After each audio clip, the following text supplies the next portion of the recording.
Es la doctora Edith Ruiz Gastelum. Ella es cardiólogo clínico, es fellow del American College Cardiology.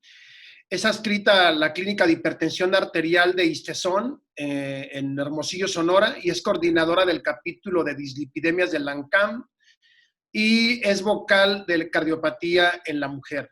Ella va a dar respuesta a la pregunta que nos estamos planteando en Greta, de si cambiará la forma de manejar la hipertensión arterial durante y después de la pandemia COVID-19, enfocado sobre todo a cómo manejar el riesgo cardiovascular global durante y después de la pandemia.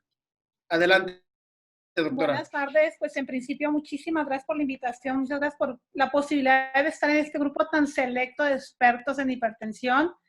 Y yo pues traté de cubrir no solamente la hipertensión, sino el riesgo cardiovascular. Ustedes van a hablar mucho más de hipertensión y te agradezco si me pasan la que sigue, por favor, Humberto.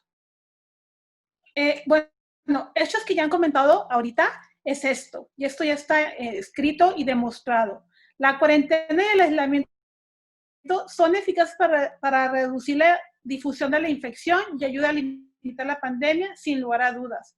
Sin embargo, esto se asocia a ansiedad, enojo y estrés. Induce una reducción del ejercicio en exteriores y en la actividad física, y el estrés y la depresión pueden inducir a comer y beber para sentirse mejor. A diferencia del doctor Mini, que pues, se la perdió, pero la gran mayoría yo creo que lo hemos ganado en esta pandemia. La que sí. La Sociedad Europea de Cardiología ya estableció algunas recomendaciones para reducir el riesgo en los pacientes con cardiopatía o con diversos factores de riesgo.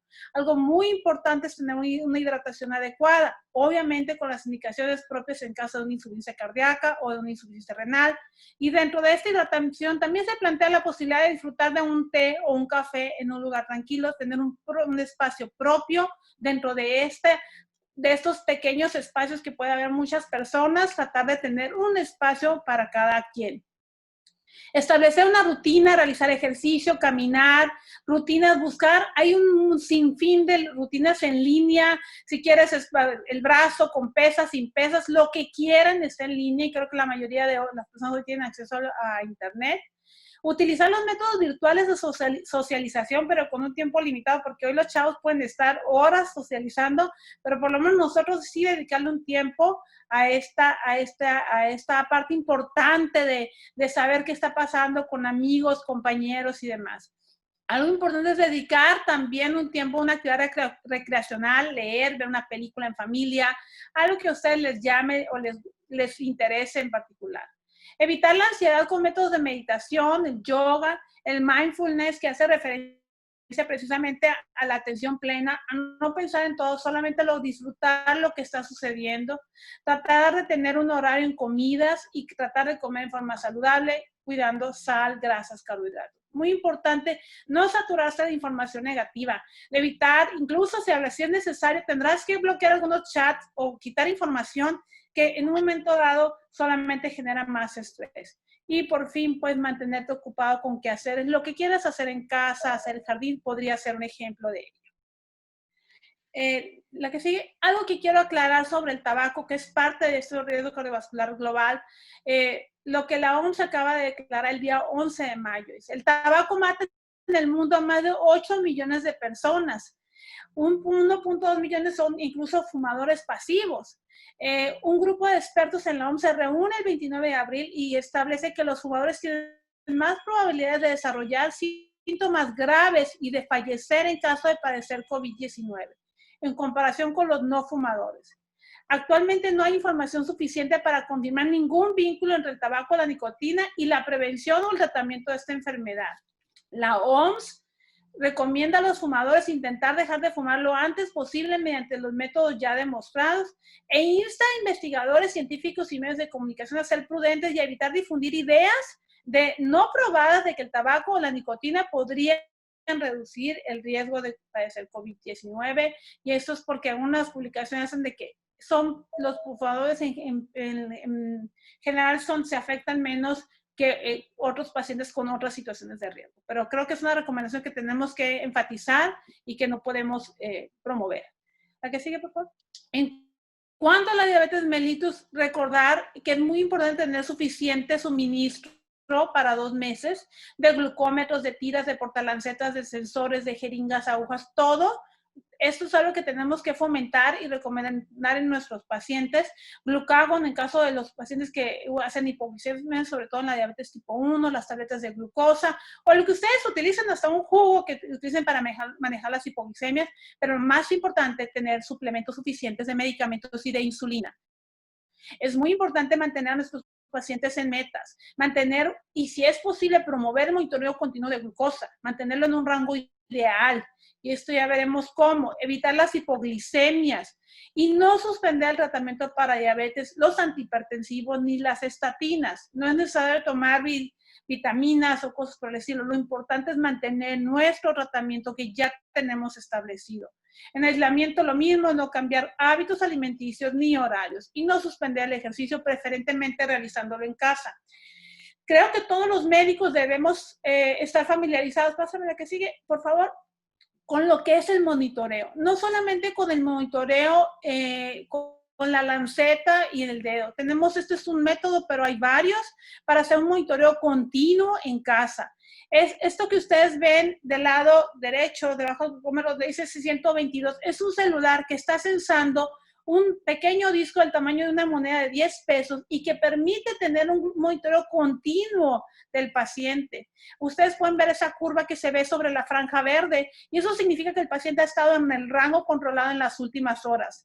Esto es uno de los métodos, aparte que me puede dar estadísticas y todavía tiene la capacidad de enviarle esa información al médico. Entonces, si queremos tener a nuestros pacientes diabéticos bien controlados, esta es una forma, o si no se tiene esto por los costos, entonces tenemos la punción, la lanceta sigue siendo una buena opción para hacer el registro de las glucosas en ayuno postprandial o en casos de una hipoglicemia. La que sigue, Humberto, por favor. En cuanto a la hipertensión, esto se va a hablar mucho sobre en este webinar. Yo no voy a ahondar, solamente recordarles que la ansiedad y la depresión van a favorecer más la hipertensión, el consumo de sal, la obesidad, el sobrepeso, evitar automedicarse, mucho cuidado con los antiinflamatorios no esteroides porque a veces también favorecen que se descontrole la presión arterial. Y algo muy importante que ya dijeron, no cambiar los tratamientos, utilizar videollamadas o consultas telefónicas con el paciente en caso de que se descompense, ponderar la automedición y sobre todo ayudarle al paciente con todos los factores de riesgo adicionales que pueda tener. La revisión clínica de rutina no se recomienda durante la pandemia. La que sigue, por favor. ¿Qué vamos a hacer con nuestros pacientes durante la pandemia? Nuestros pacientes con enfermedad cardiovascular. Pues lo que queremos promover es que hoy por hoy, pacientes que tengan su consulta o que están estables, tratar de que no acudan al consultorio, aun cuando no tengan sospecha de coronavirus. Si se requiere algún apoyo, hacerlo vía telefónica o por videollamada. La consulta presencial, y está señalado en rojo, solamente debe ser indispensable. Y aquí la recomendación sería que cuando un paciente acude al consultorio, investiguen intencionalmente si no ha estado en contacto con pacientes con COVID o que tengan síntomas sugestivos. Yo recién vi una paciente con COVID y lamentablemente John llegó con insuficiencia cardíaca. Yo no sabía que tenía COVID, la mandé al hospital y efectivamente era una neumonía. ¿Qué pasó? Tuve que sanitizar mi consultorio y una serie de medidas adicionales. Entonces, esa es la recomendación en general en pacientes actualmente ambulatorios. Recuerden eso, no realizar visitas de seguimiento estables solamente cuando el paciente esté descompensado. Es importante que el paciente le informemos y sepa todas las medidas recomendadas para evitar la infección por COVID, enseñarle cuáles son los síntomas de alarma y el paciente debe tener suficiente medicación y recetas. Debe de haber una forma de comunicación adecuada para que nuestros pacientes no se descompensen en esta pandemia. ¿La que sigue, por favor? Les recuerdo las curvas de la pandemia. La curva número 1 que ven en amarillo es la que estamos viviendo, la infección aguda por el COVID. La curva número 2 es lo que está ocurriendo, como decía el doctor Enrique Díaz, ese retraso en la atención de urgencias de infartos. En España se habla que ha disminuido un 48% la atención de los infartos y que están viendo complicaciones que hace muchos años que ya no veían. Y eso ocurre porque el paciente se infarta en su casa o llega muy tardíamente a los servicios de urgencias. La curva 3 es la probable reinfección que vamos a tener si las cosas siguen así, si nos confiamos o por los cambios de temperatura o por cambios de hábitos. En la curva 4, precisamente ahí es donde viene lo que nosotros seguramente vamos a vivir. El déficit que ha habido en la atención de las condiciones crónicas por COVID. Los pacientes que estaban en rehabilitación o que tenían enfermedades crónicas no transmisibles, seguramente vamos a lamentar a través de todo este tiempo de los años, de meses a años vamos a sufrir las consecuencias y por décadas el impacto de la salud mental y económico. Así pues, después de la cuarentena necesitamos reevaluar el riesgo cardiovascular en los pacientes junto con tus parámetros metabólicos en la primera oportunidad. Es mandatorio realizar acciones globales que favorezcan una dieta y actividad física para ayudar a las personas a mantener un estilo de vida saludable, más aún en quienes tienen un alto grado de restricción o de descompensación. ¿Verdad que sí? Ese es el futuro y quiero que vean algo tan simple como una pulsera que mide los pulsos, como otro que mide el trazo electrocardiográfico o cómo vamos a medir los signos vitales en un momento de nuestro paciente en su casa con una serie de aditamentos para medir peso, talla y incluso en pacientes con insuficiencia cardíaca tienen la posibilidad hoy de medir el péptido natriurético auricular en caso de insuficiencia cardíaca en casa. Entonces, de una simple pulsera que mide la frecuencia cardíaca o un oxímetro de pulso hasta marcadores de insuficiencia cardíaca. Eso es lo que viene. ¿Por la que sí? Ese es el que vamos a hacer después. En un futuro, se sugiere que antes de consultar a un paciente y hacer una consulta virtual, debemos de tener el expediente clínico del paciente aún en una pantalla y en otro tener la opción de la videollamada. Para ese momento yo ya tengo que tener el diagnóstico, los factores de riesgo y cuáles son los factores de riesgo que lo pudieran exponer más aún al COVID, no solamente los que ya conocemos para el problema cardiovascular. Tenemos que asegurarnos de tener una buena conexión técnica y un teléfono a la mano en caso de que tenga que dar alguna indicación. ¿La que sí? Una vez que yo esté conectado con mi paciente, tengo que asegurarme, decirle, señor, me escucha, me ve. Así es como puedo hoy en día conectarme. Tengo que verificar si tiene un cuidador mi paciente, si no han estado en contacto, cualquiera de ellos de pacientes con COVID, evaluar el comportamiento de los factores de riesgo, evaluar, como les decía, los factores de riesgo para COVID e incluso auxiliarme con los apoyos, equipos digitales para la determinación de signos vitales y si es posible que tener los exámenes laboratorios. Recuerden mucho los signos de la bandera roja. Paciente que amerite ir al hospital, por favor, no lo olviden. Paciente que tenga taquipnea, disnea, que tenga cianosis, que tenga piel marmórea, tiene que ir al hospital.